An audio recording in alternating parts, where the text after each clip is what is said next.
don't really, in that situation, I don't really know what you do any different. You know, we had a solid day going. We were playing catch up a little bit from a couple mistakes. So ultimately, you limit those mistakes and you try to be behind those guys, and you further forward and hope you miss the melee. So I think it's going to be wild, you know, throughout the next couple weeks, and you know, obviously everybody talks about how wild next week's going to be, but nobody really knows. So it could be the smoothest race ever, and who knows until we get there.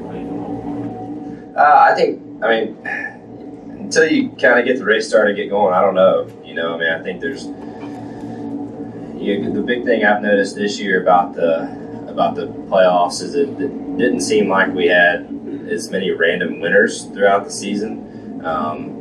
It seemed like the people who won, I thought, were guys who have run pretty well throughout the year for the most part.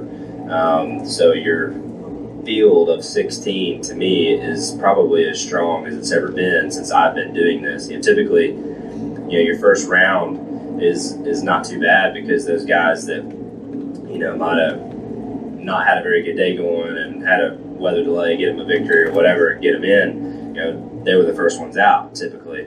But I feel like this year it's about as strong as it's been since I've been involved. So I think it's going to be tough all the way down. It's not going to change tomorrow night. We'll go down here to the right to David. And then we'll go over to Jeff. David Siegel, front stretch. Last week, Hendrick had probably one of the best performances as a team as a whole, running inside the top 10 for the entire race. Although Richmond's a completely different track than Vegas, I mean, mile and a half, short track, can't really compare those. Do you guys think that you kind of maybe turned the corner in the season that has been up and down?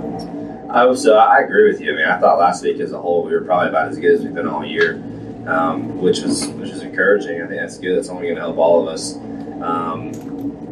I mean, I know that Vegas and Richmond don't look anything alike, but typically the same guys win every week. You know, so ultimately they have the fastest cars or are the best drivers.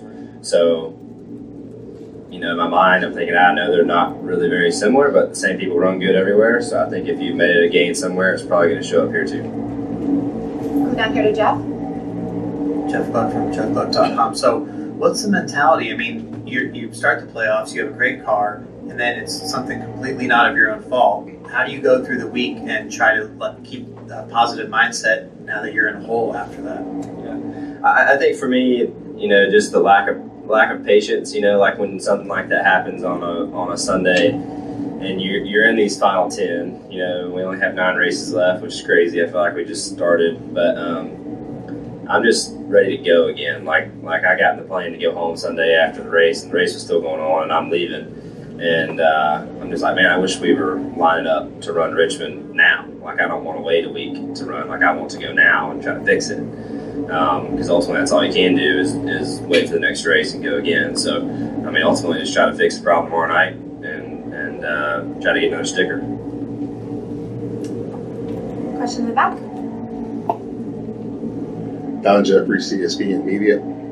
How important is stage 2 when it comes to these races? I know that you, before you got your win, you won a couple of those stage 2s in a row, kind of set you up for that final run. But just talk about how the strategy plays out in stage 2 to kind of get guys to where they can contend for wins before the end. Yeah.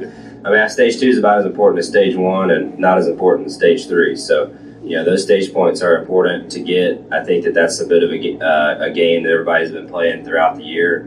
And especially as the playoffs start, you can make up a lot of points by winning or finishing well in one, if not both, of those stages. So that's huge, and especially when you're in a hole like we're in right now, stage points are crucial. And especially, you know, if you don't have a very good car, you might elect to try to get some stage points. If you're pretty good, then the question kind of raises as to you want to try to get the stage points or set yourself up, you know, better for the end of the race. So that's a call for my crew chief, Alan, and we'll kind of see how we are. We'll go over to Dustin. Dustin Long, NBC Sports. With the Roval next week, there are those who suggest that it could impact the racing even tomorrow night because of the uncertainty. How do you view, can the Roval impact what's going to happen Saturday? I don't know. I mean, I know everybody talks about how wild it's been, and I've been right there amongst them, you know, but until we get there, I don't know. You know, I mean, that race might be the smoothest race of the year. So, I mean, it's just tough to say. You know, obviously, it's so inviting, and it's going to be so slow. I'm sure there'll be a lot of root and gouging next week, and really easy to pick up some damage on your car. And, you know, as fragile as these cars are, we saw last week, guys were just barely touching the wall, and 3 or 4 laps later, they're crashed. So, that's the big one for me, is just how fragile these cars are now, and you can't really even lean on anybody and continue forward. So it's important to run good here, absolutely. You know, I would love to go and have another sticker Saturday night and not have to worry about next week.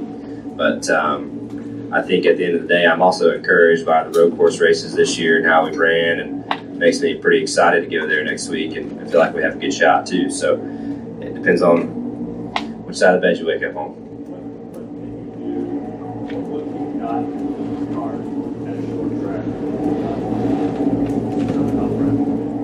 Well, I mean, just look at the contact. I mean, anytime you touch anybody with how the fender comes over the tire, and you know the body's being metal, and where the seams meet on the body itself.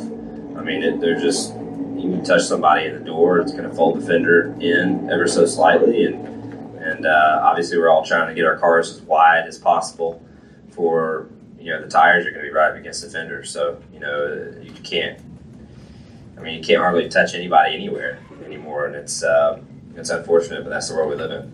Are there any final questions for Chase? All right, thank you, Chase. Good Thanks. luck.